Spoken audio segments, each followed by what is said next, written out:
reality continues to set in about the very unfortunate news we broke Friday.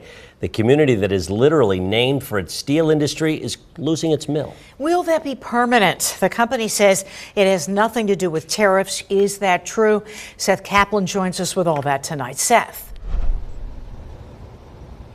Dennis and Alicia, yeah, I mean, look, the name of this place, let's face it, the borough of Steelton, doesn't make the news any more sad, but it kind of is a metaphor, isn't it, for how important this place is. It's very disheartening. Shift change Monday afternoon at the steel mill. They have been doing this a long time. We've talked about Steelton being founded in 1865, the oldest continuously operated steel mill in the United States of America. Cleveland Cliffs Chief Operating Officer Clifford Smith speaking alongside state and national leaders just last summer about how well things were going at the plant, which produces steel rail for railroads and more. Steelton is uniquely capable. Working as a steel worker for Cleveland Cliffs has been a true blessing for our family. So what changed between then and now with news the plant will go idle June 30th for the first time in 158 years. Not Trump administration tariffs, according to the company, which blamed, quote, insufficient demand and pricing for the products produced at Steelton. America first. Never mind that Cleveland Cliffs CEO Lourenço Gonçalves is from Brazil. He has remained one of American industry's most vocal supporters of President Trump and his trade policies. He is very clear that tariffs are front and center of his policies.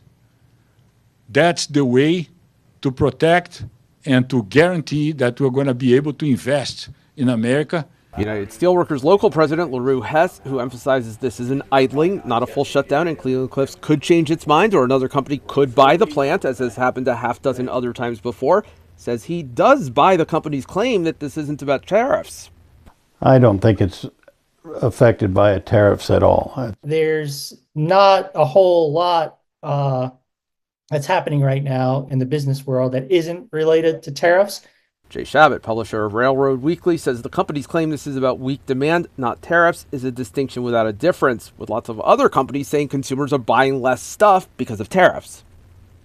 Well, overall, that's less volume for the railroads to haul. So in that sense, the higher cost of tariffs, even the part that's not directly affecting the railroads, might very much be directly affecting railroad customers. One thing everyone agrees on. Well, this is going to affect all of Pennsylvania. And nowhere in Pennsylvania impacted more than this borough, Steelton. So who will be affected beyond just the steel workers and their families? Mallory Metzner continues our team coverage with that part of the story. Mallory.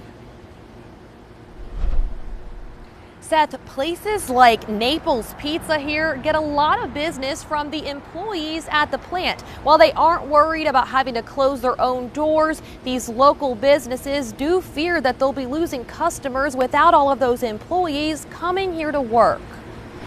Taking the steel out of Steelton. I don't understand why it's closing now. In a statement, Steelton Mayor Sierra Dent calls the idling of the Cleveland Cliffs plant a wake-up call, saying, quote, "We are committed to working collectively to create immediate solutions and long-term strategies to support displaced workers and protect the economic stability of Steelton." But local businesses are worried about losing customers who work at the plant. About a good 30 to 40 of them per day for lunch. So let's just say on the low end, $5 per customer. It's a nice little chunk of change. The oldest continuously operating steel plant in America has been here since 1866. It's a slice of the borough's history that brought in a lot of people to eat at restaurants like Naples Pizza. Know him by name. Owner Pietro Cangelosi says his heart sank when he heard about 500 to 550 Cleveland Cliffs employees losing their jobs. I do have two friends that work over there. I haven't really been able to talk to them yet. I kind of figured the shock would be enough for them to try to figure out what they're going to do with their lives. Naples Pizza has been around since 1974. Nesta's Jamaican food trailer opened up down the street 3 days ago and already serves steel workers too. It's going to affect the community. It's going to affect the workers. There's families. There's kids that they got to support and stuff, and they've been working there for a long time, I know some people that he was telling me he's worked there some 20-some years. Naples and Nesta's both hope Choice of rice and beans. there's a solution to help the future of the plant and its employees. As of a little while ago, Steelton's mayor was meeting with Cleveland Cliffs to find out more. The Borough Council does have a meeting tonight at 6:30. Live in Steelton, Mallory Metzner, ABC 27 News.